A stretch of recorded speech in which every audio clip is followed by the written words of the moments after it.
Morning children, this is Vedagopal sir for Little Hearts Publications with EVS Book 5, Lesson 5, The World of Plants. What is the meaning of world of plants? Look around children, wherever you are standing there, just you look around. You can see a lot of plants and trees around you. How did those plants grow? Who grew them? Does any particular person grow those plants and trees around you everywhere? Or the plants or trees grew on their own? Generally, most of the plants or trees grow on their own. Through different means, of course. No person takes care of them. No person particularly takes care to grow those plants or trees by the roadside or in your surroundings.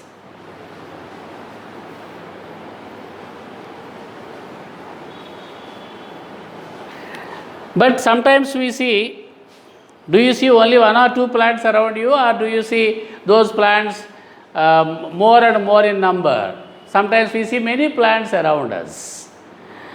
And we have to understand how these plants increase in numbers, how they go on increasing in numbers, who is planting those plants or trees, who are growing those plants or trees. Actually, reproduction is a process. Reproduction means what? Producing again of one's own kind. Reproduction is a process by which plants increase in number.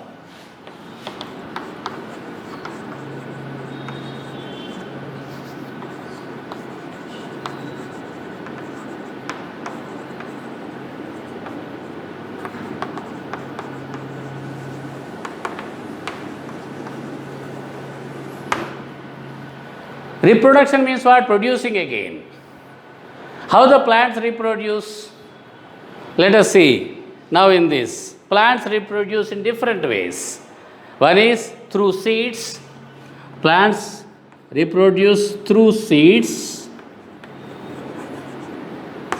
Plants reproduce through spores. Means small holes are called spores. And through vegetative parts.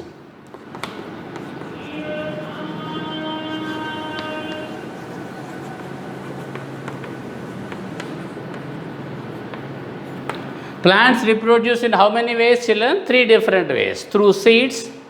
Sometimes you see after you are eating an apple, or you are eating a mango or papaya.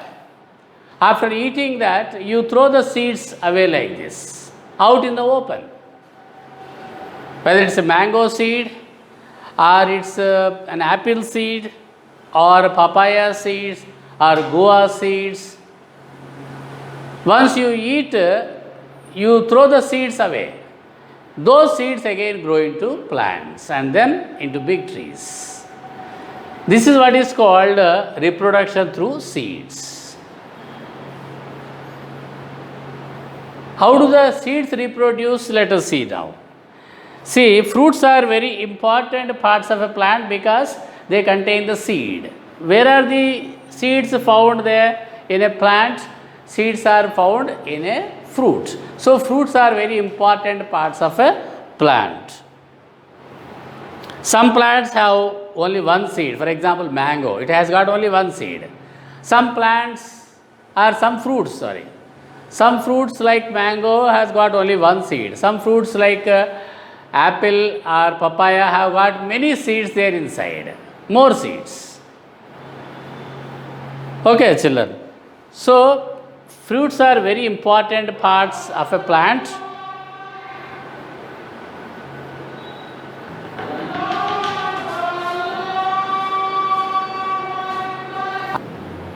And fruits are very important parts of a plant because fruits contain seeds. And those seeds only when they are thrown out in the open, they grow into plants again. As I told you, some fruits have got only one seed, some fruits have got many seeds. Now let us see structure of a seed.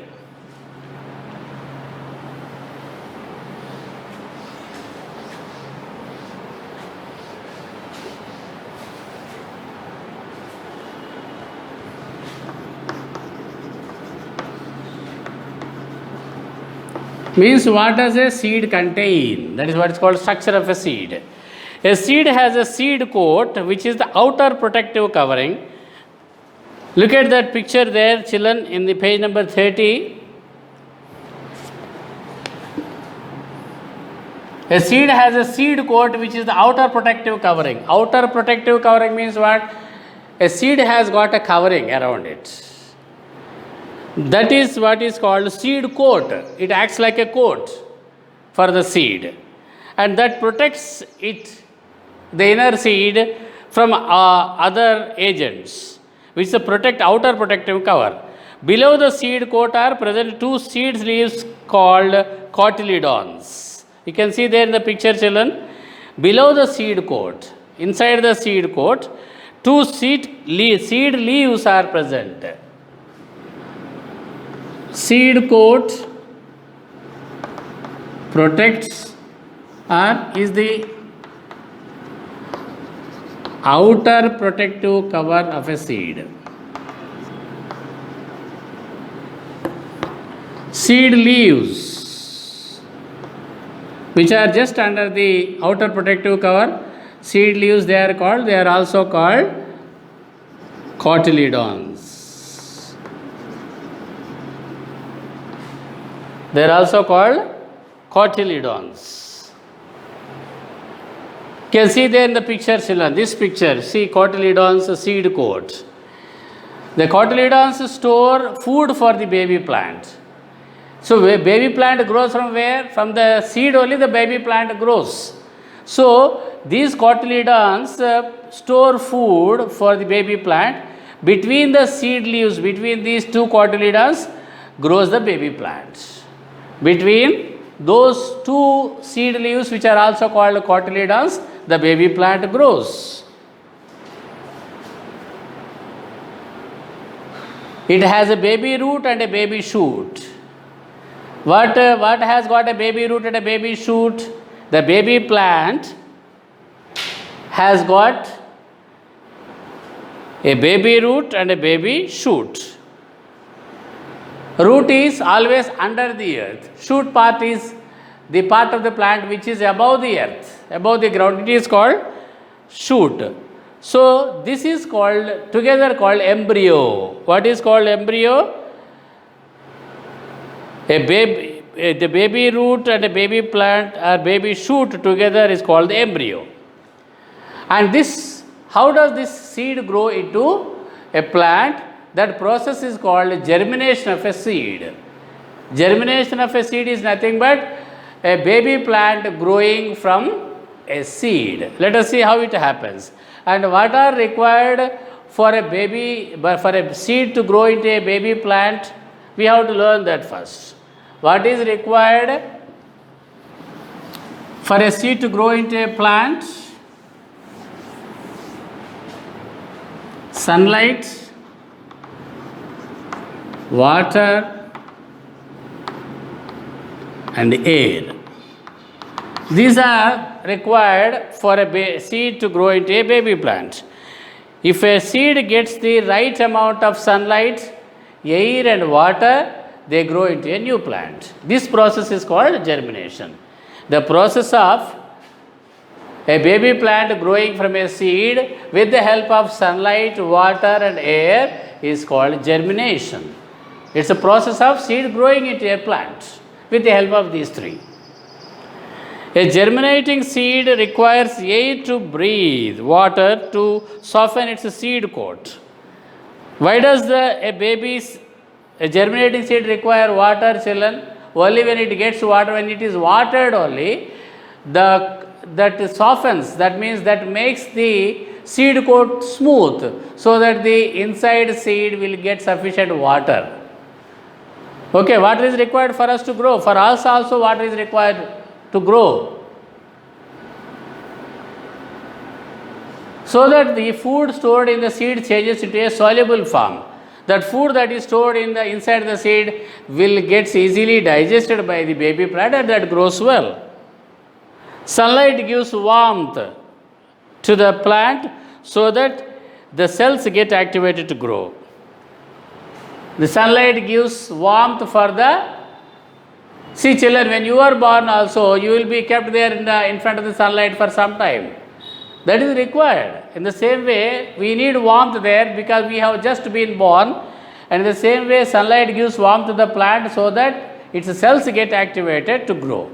The plant cells have to get activated to grow. For that, sunlight is required. Water is required to soften the seed coat and also to convert the food that is required into a soluble thing which can be easily digested by the seed. When the seed starts germinating, the when the seed starts germinating, the radicle means root grows first downwards and then the plumule, that means shoot, grows. After that, the seed dries and falls off. Once the shoot grows, its own leaves. So what is the process now that takes place? You can see that there in the picture.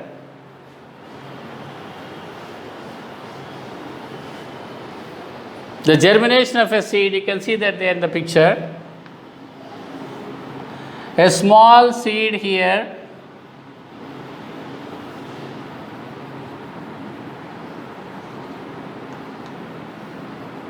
A little up under the water.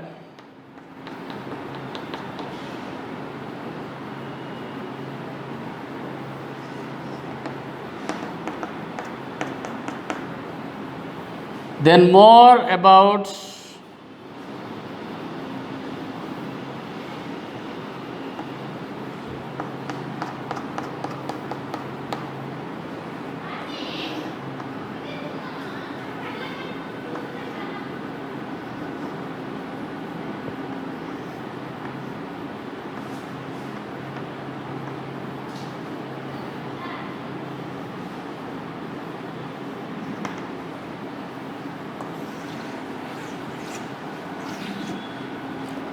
this is the soil,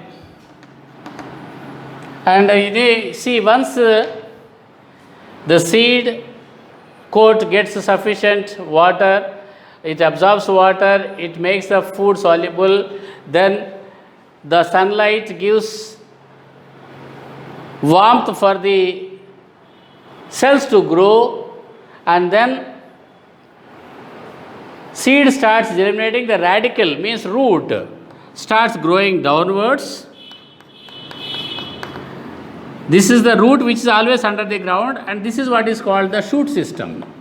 This is called shoot. This is called shoot. This is root.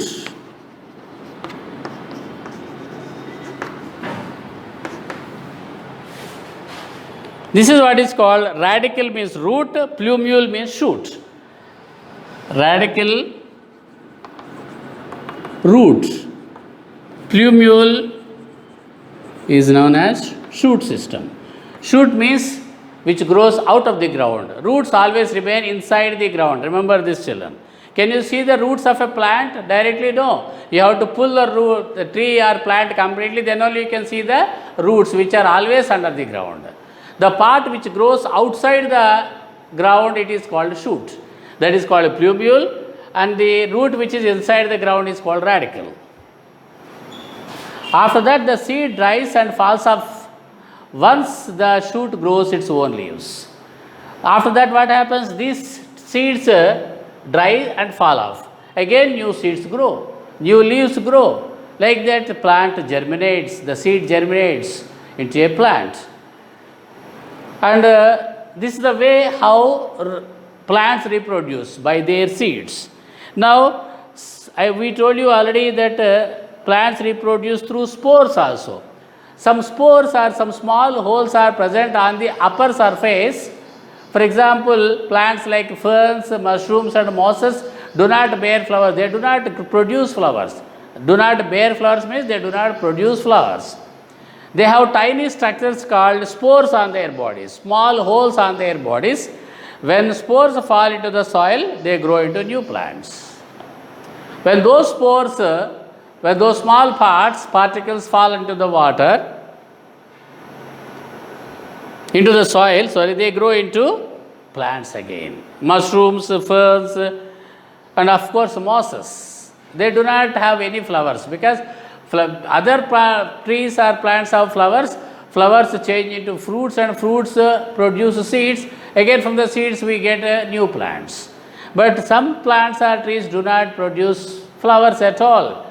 They have spores on their bodies. When those spores fall into the ground, they grow into plants again.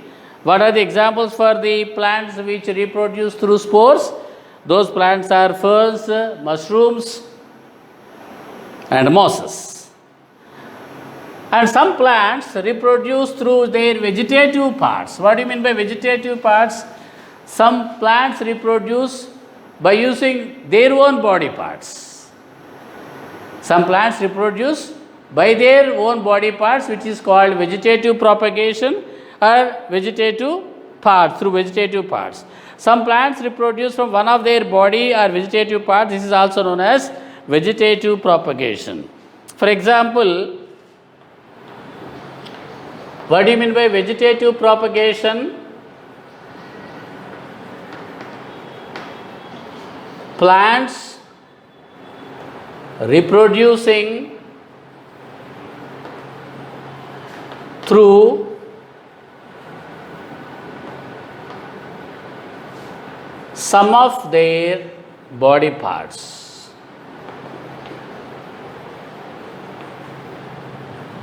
What are the parts of a plant? Leaves, roots, fruits, flowers. These are all different parts of a plant. Stem, branches, these are all different parts of a plant. Sometimes some plants give or reproduce by using some of their own body parts. This is called vegetative propagation. For example, carrots. See, carrot is a plant. It produces or it grows from the roots. Roots of the plant carrot are used as vegetables. Carrots, you see, you can eat them raw or you can eat them cooked. A bryophyllum plant grows from its leaves. For example, a bryophyllum plant, it reproduces through its leaves only. A carrot plant reproduces through its root, and a bryophyllum plant reproduces through its leaves. A potato grows from the buds present on its stem. See, potatoes, you like potatoes very much, children. Potatoes grow from the buds present on their stems. A rose plant can be grown from the stem cutting. Just you cut the stem and plant it again somewhere, it grows a new plant. So this is called vegetative propagation. That is the process by which plants reproduce through some of their body parts. Dispersal. The third mode or process by which plants reproduce is dispersal of seeds. What is the meaning of dispersal? Distribution or scattering. Through dispersal of seeds also plants reproduce. Dispersal means distribution or scattering.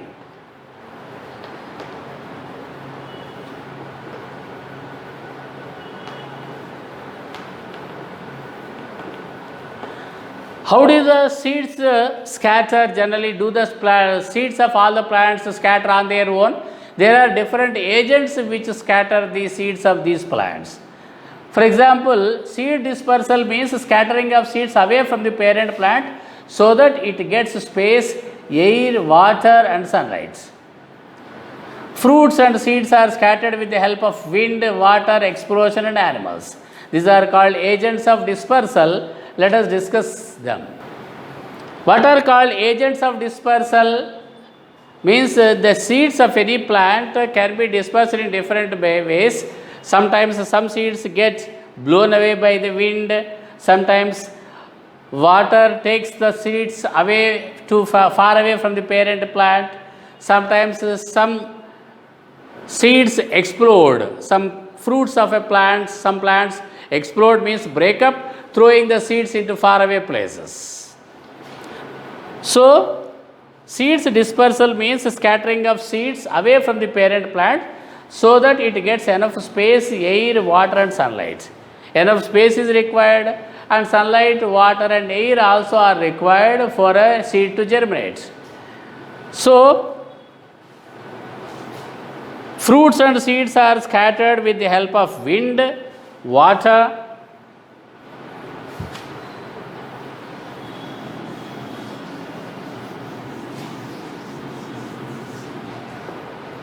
seeds of a plant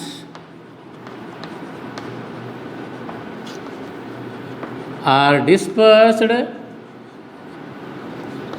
or scattered through wind, water,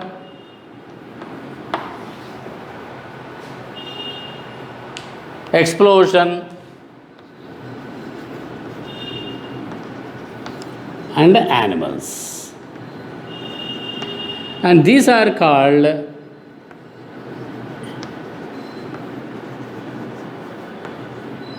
agents of dispersal. What are called agents of dispersal? Wind, water, explosion and animals. Sometimes when there is a heavy wind, the fruit opens up and the seeds are blown away by the wind to a far off place. Where there is enough space, they get the air, water, sunlight and they grow into new plants. Sometimes the seeds of a particular plant or some plants are carried away by water. When the fruits fall in the water, that water takes those or flows and takes those seeds away, far away from the parent plant. And some seeds of a plant get, some fruits of a plant get exploded or break up, throwing the seeds into a distant place. And sometimes animals eat those fruits and they fall down there in the form of their droplets when they urinate. For example, wind, seeds of cotton and dandelion are scattered by wind as these are small and light.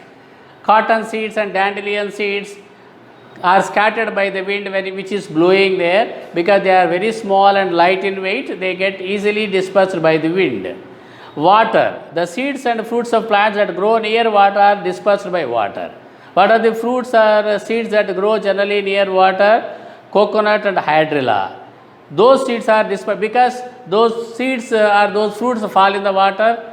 Water carries them away to distant places and disperse them. They grow into plants again. Explosion means breakup. Some fruits like that of balsam and pea burst open. You can see pea, green peas you use in curries. They burst open, and thus their seeds get scattered by explosion. When they burst open, because of that bursting or explosion, the seeds of these plants get dispersed to a faraway place. These are the seeds which are scattered by explosion. Sometimes animals help in dispersal. Some seeds of some fruits that are eaten by some birds and animals are passed out of the animal's body along with the body waste. Along with the dung of those animals, those seeds which are eaten by the fruits which are eaten by the animals are birds. They cannot digest the seeds. Those seeds fall out when they pass out urine or they pass out waste materials from the bodies. So these cling to the fur of animals and are carried to wherever some fruits like xanthium and spear grass are thorny and have spines. These cling to the fur of animals and are carried to wherever the animal moves. Thus these are dropped at other places. Some particular grass fruits, they get stuck to the bodies of the animals because they have got spines on their bodies. Those particular seeds have spines on their bodies. They get stuck to the bodies of animals.